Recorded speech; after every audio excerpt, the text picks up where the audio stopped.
Welcome to Mythical Phylogeny Adventures. I'm your guide Jason. Who here loves a good snake monster? What about an obscure monster, such as the Ophiotaurus, a creature which even the gods of Olympus feared?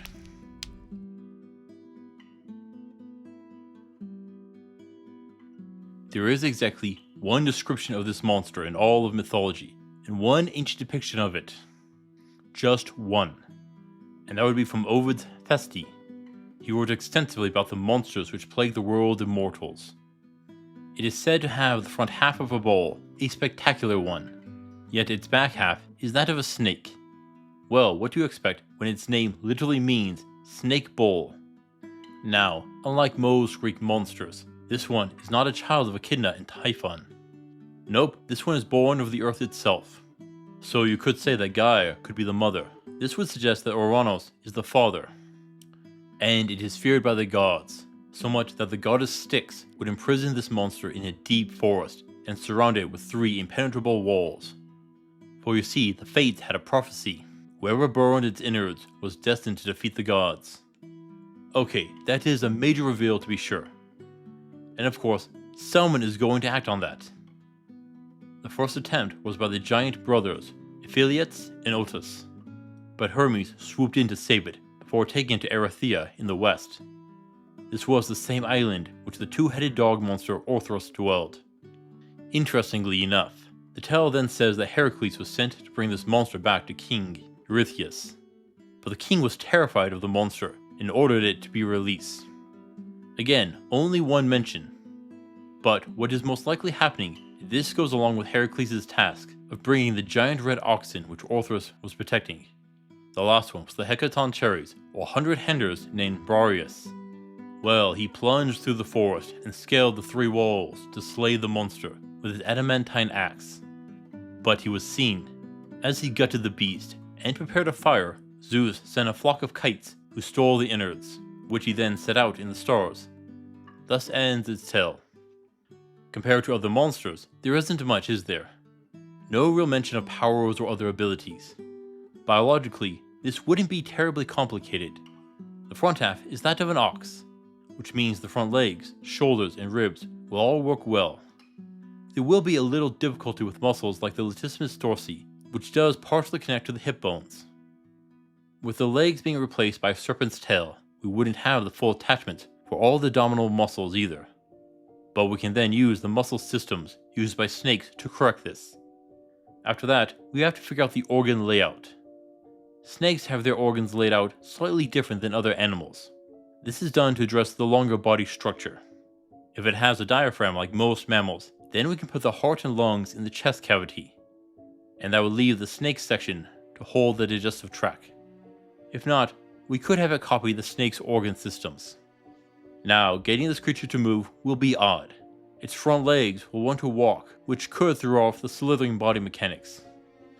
But thankfully, this is a bull, and they are strong animals, which would more than likely have the strength to pull the serpent section along.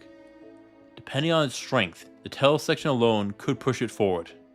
The real issue is dealing with the warm-blooded bull section and the cold-blooded snake section. The simplest mechanic would be to just make the whole creature warm-blooded. It should have a mammalian heart and lungs. Honestly, this isn't the worst of mythical creatures. Not something like trying to make a heavy horse fly or get one to swim. No, the snake and bull work decently well. Due to the head shape, we could assume that it is a herbivore, and wouldn't need an aggressive nature. Though, I'm sure that you've all been wondering why the gods didn't just destroy this animal. Well, remember, it is a child of Gaia and Ouranos. It was a sacred beast of divine origins, one that was closely related to many of them. But have you met many of the gods? That probably wouldn't have stopped them. Yet we do have a clue. Its destruction was one thing which was meant to mark the end of their days. When it fell, so would their dynasty. You know how it comes through divination magic. Often those attempting to thwart a prophecy end up spurring it on. We know that the Fates said that it would happen, and they are the ones that dictate the future. It will happen. So best to keep it safe and prevent an inevitable calamity.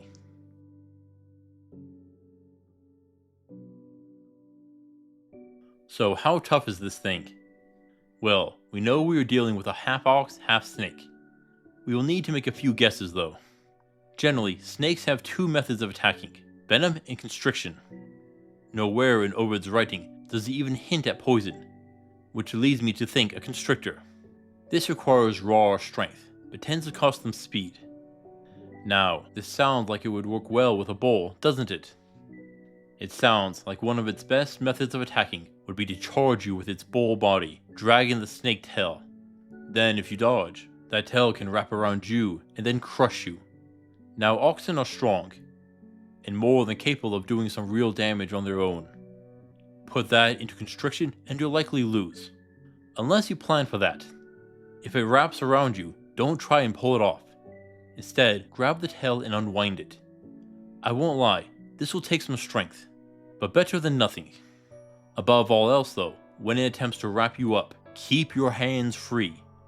If your arms are bound to your side, you can't do anything.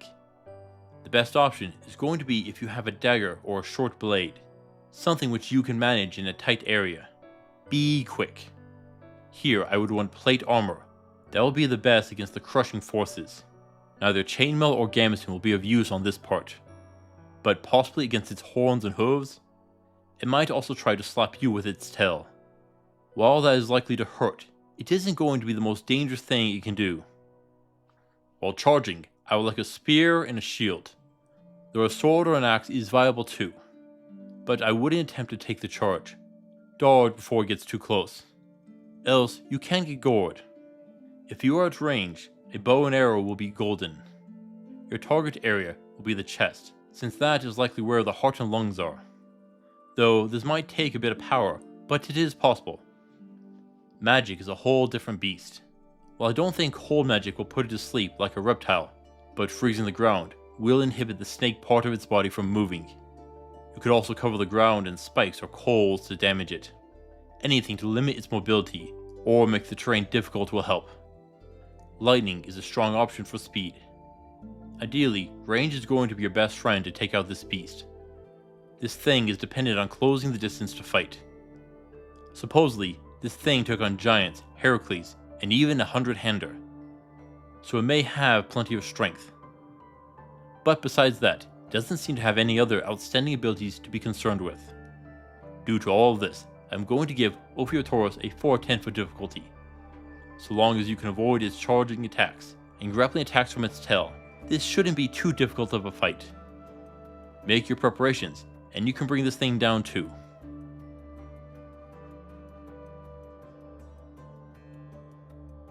When you slay such an animal, there are some useful remains. Sure, you get the scales and hide, which can be tanned to make a variety of goods. The meat should be edible. Yeah, you can find uses. But there's one thing which we'll need to deal with: the guts. If they are burned, it will decree who is to overthrow the gods. Let's take a moment to take that in. If you burn them, you are declaring war against the gods. As in all of them. Let's look at some of the stories. Arachne, who got turned into a spider by Athena. Atalanta, who was turned into a boar. Or Odysseus, who was put through 2 decades of war and turmoil because of the antics of multiple gods. Do you really want to declare war on them all? You know what is going to happen. They will be coming after you. Are you willing to accept that? But here is the kicker. The fates themselves have decreed that you are to overthrow the gods. It is a fact. The one who burns his guts will overthrow the gods. Which means after all your suffering, you will come out victorious. What you do after isn't written, so good luck with that decision. Of course, you could make someone else the target by giving them the intestines. In doing so, you could make the gods go after them. Of course, then they will overthrow the gods. So you can choose if that is going to be good or bad. This isn't that complicated of a creature, to be honest. It probably has strength, and that is it. Yet its importance is tied to its death, and what it means for the gods in the future. Thank you for watching, adventurers. Please return next time. Until then, I'll see you on the roads.